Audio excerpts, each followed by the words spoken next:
ತಾವು ತಂದಿರತಕ್ಕಂಥ ಈ ಸಂತಾಪ ಸೂಚನೆ ನಾವು ಅದಕ್ಕೆ ಬೆಂಬಲವನ್ನು ವ್ಯಕ್ತ ಮಾಡಿ ಈ ವಿಧಾನಸಭೆ ಒಳಗಡೆನೆ ನಮ್ಮ ಜೊತೆ ಇದ್ದಂಥವ್ರು ಸುಧಾಕರ್ ಅವರು 5 ವರ್ಷ ಅವಕಾಶ ಇತ್ತು. ಚುನಾವಣೆ ಗೆದ್ದ ಮೇಲೆ 5 ವರ್ಷ ಅವಕಾಶ ಇರ್ತೈತೆ. ಆ 5 ವರ್ಷನೂ ಅವ್ರ ಕೈಲಿ ಪೂರೈಕೆ ಮಾಡೋಕ್ಕಾಗಿಲ್ಲ. ಮಧ್ಯದಲ್ಲೇ ಅವರು ದೈವಾಧೀನರಾಗಿದ್ದಾರೆ. ನಾವೆಲ್ಲರೂ ತಿಳ್ಕೊಂಡಿದ್ದೀರಿ. ನಾವು ಪ್ರತಿದಿನ ರಾತ್ರಿ ಮಲಗಬೇಕಾದ್ರೆ ಮತ್ತೆ ಬೆಳಗ್ಗೆ ಎದ್ದು ನಾವು ಸಾಧನೆಗಳನ್ನು ಮಾಡಬೇಕು ಅಂತ ಹೊರಟಿರ್ತೀವಿ. ಆದರೆ ನಮ್ಮ ಜೀವನದಲ್ಲಿ ನಮ್ಮ ನೆರಳು ಹೆಂಗೆ ಹಿಂಬಾಲಿಸ್ತೋ ಸಾವು ಕೂಡ ಮಲಗಿದ್ರೂ ಬಿಡಲ್ಲ. ಎದ್ದಿದ್ರೆ ಅಲ್ಲ, ಮಲಗಿದ್ರೂ ಕೂಡ ಸಾವು ನಮ್ಮ ಹಿಂದೆ ಬರ್ತೈತೆ. ಕವಿ ಒಂದು ಮಾತನ್ನು ಹೇಳಿದ್ದಾರೆ, ನಮ್ಗೆ ಬಹಳ ಅಹಂಕಾರ ಬಂದಾಗ, ನಾನೇ ರಾಜ ನಾನೇ ಮಹಾರಾಜ ನನ್ನ ಬಿಟ್ಟರೆ ಯಾರೂ ಇಲ್ಲ ಅಂದಾಗ ಕವಿ ಒಂದು ಮಾತು ಹೇಳ್ತಾನೆ, ಒಂದ್ಸರಿ ನಿನ್ಗೆ ಹಂಗೆ ಅನ್ಸ್ದಾಗ ಹೋಗಿ ಸ್ಮಶಾನಕ್ಕೆ ಹೋಗಿ ಒಂದು ರೌಂಡ್ ಹಾಕೊಂಬಂದ್ಬಿಡಪ್ಪ. ಅಲ್ಲಿ ಒಂದು ರೌಂಡ್ ಹಾಕಿ ಒಂದು ಅರ್ಧ ಗಂಟೆ ಕಳೆದ್ಬಿಡು. ಹಿಂಗೆಲ್ಲ ಹೇಳ್ದವ್ರು ಯಾರ್ಯಾರು ಇದ್ದಾರೋ ಅಲ್ಲಿ ಏನಾಗಿರ್ತಾರೆ, ಅವ್ರ ಮುಂದೆ ಒಂದು ಕಲ್ಲು ಮಾತ್ರ ಇರ್ತೈತೆ.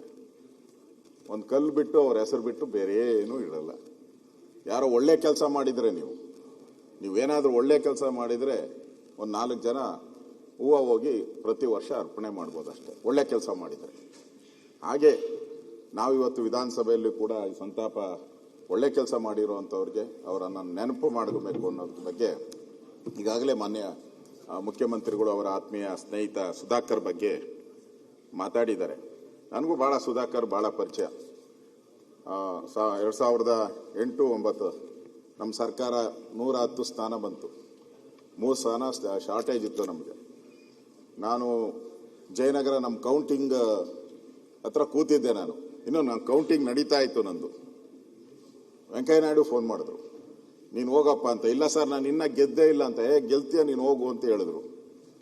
ನಾನಾಗ ಸುಧಾಕರ್ ಮತ್ತು ವೆಂಕಟಣ್ಣಪ್ಪನವ್ರ ಮನೆಗೆ ರಾತ್ರಿ 10 ಗಂಟೆಯಲ್ಲಿ ಹೋಗಿ ಕೂತ್ಕೊಂಡೆ. ಮನುಷ್ಯ ಬಾಗಿಲೇ ತೆಗ್ದಿಲ್ಲ. ಬೆಳಗ್ಗೆವರೆಗೂ ಈಚೆಗೆ ಬರಲಿಲ್ಲ. ಬೆಳಗ್ಗೆ ಟ್ರಿಮ್ ಆಗಿ ಡ್ರೆಸ್ ಮಾಡ್ಕೊಂಡು ವೆಂಕಟಣ್ಣಪ್ಪ ಅವರಿಬ್ಬರು ಈಚೆಗೆ ಬಂದರು. ಅಲ್ಲಿ ತುಮಕೂರು ಪರಮೇಶ್ವರ್ ಗೊತ್ತು, ಕಾಫಿ ಡೇ ಇದೆ ಮೇನ್ ರೋಡಲ್ಲಿ. ಆ ಕಾಫಿ ಡೇನಲ್ಲಿ ಕೂತ್ಕೊಂಡು ಅವರಿಬ್ಬರ ಜೊತೆ ಮಾತಾಡಿ ಅವ್ರನ್ನ ನಮ್ಮ 2 ಶಾರ್ಟೇಜ್ 3 ಶಾರ್ಟೇಜ್ ಇತ್ತು, ಇಬ್ಬರನ್ನ ಕರ್ಕೊಂಡು ನಾನು ಬಂದಂಥ ಜ್ಞಾಪಕನೂ ಕೂಡ ಇದೆ. ನಮ್ಮ ಸರ್ಕಾರಕ್ಕೆ ಅವತ್ತು ಕೂಡ ಬೆಂಬಲ ಕೊಟ್ಟಿದ್ದಾರೆ. ಅವತ್ತು ನಮ್ಮ ಸರ್ಕಾರ ಬರೋವಂಥದ್ದಕ್ಕೂ ಕೂಡ ಸನ್ಮಾನ್ಯ ಸುಧಾಕರ್ ಅವರು, ಸನ್ಮಾನ್ಯ ವೆಂಕಟಣ್ಣಪ್ಪ ಅವರು ಇಬ್ಬರು ಕೂಡ ಭಾಳ ಸಹಾಯ ಮಾಡಿದ್ದಾರೆ. ಅದನ್ನು ಕೂಡ ನೆನಪು ಮಾಡ್ಕೋಣ. ಅವರು ಸಹಾಯ ಮಾಡಿದ್ದಾರೆ. ಅವರಿಂದ ನಮ್ಮ ಸರ್ಕಾರ ಬಂತು. ನಮ್ಮ ಸರ್ಕಾರದಲ್ಲಿ ಮಂತ್ರಿಗಳು ಆಗಿದ್ದರು. ಆಗಾಗ ಸಿಕ್ಕಿದಾಗ ನಾವೆಲ್ಲ ಅವ್ರ ಜೊತೆ ಊಟ ಮಾಡ್ತಾ ಇದ್ದೆ. ಸುಧಾಕರ್, ವೆಂಕಟಣ್ಣಪ್ಪ ನಾವೆಲ್ಲ ಭಾಳ ಬಾರಿ ಅವ್ರ ಜೊತೆ ಊಟಕ್ಕೂ ಹೋಗಿದ್ದೀನಿ. ನಮ್ಮ ಒಳ್ಳೆಯ ಒಡನಾಟ, ಒಳ್ಳೆಯ ಸ್ನೇಹಿತರು ಇಬ್ಬರೂ ಇಲ್ಲ ಅಂದರೆ ನೋಡಿ, ಇಬ್ಬರು ಒಂಥರ ಅಕ್ಕಬಕ್ಕರ ಥರ ಇದ್ದರು. ಇಬ್ಬರು ಇವತ್ತು ನಮ್ಮ ಮಧ್ಯೆ ಇಲ್ಲ. ಅವರ ಆತ್ಮಕ್ಕೆ ಶಾಂತಿ ಸಿಗಲಿ ಅಂತ ನಾನು ಬಯಸ್ತೀನಿ. ಈಗಾಗಲೇ ಮುಖ್ಯಮಂತ್ರಿಗಳು ಹೇಳಿದ್ದಾರೆ, ಅವರ ನೆನಪಲ್ಲಿ ನೀರಾವರಿ ಯೋಜನೆಯನ್ನು ತರ್ತೀನಿ ಅಂತ. ಒಳ್ಳೆ ಕಾರ್ಯ. ಈ ಥರ ಒಳ್ಳೆ ಯಾವುದೋ ಒಂದು ಆಸೆ ಇಟ್ಕೊಂಡು ಅವರು ಅದರ ಸಾಧನೆ ಮಾಡೋಕ್ಕಾಗದೆ ಸತ್ತಿರ್ತಾರೆ. ಸೊ ಆ ಸಾಧನೆ ಮಾಡಿದಾಗ ನಿಜಕ್ಕೂ ಅವರ ಆತ್ಮಕ್ಕೆ ಶಾಂತಿ ಸಿಗುತ್ತೆ ಅಂತ ನನಗನ್ಸ್ತೈತೆ. ಆ ಕೆಲಸ ಮಾಡಿ ಒಳ್ಳೇದು ಅಂತ ಅನಿಸುತ್ತೆ.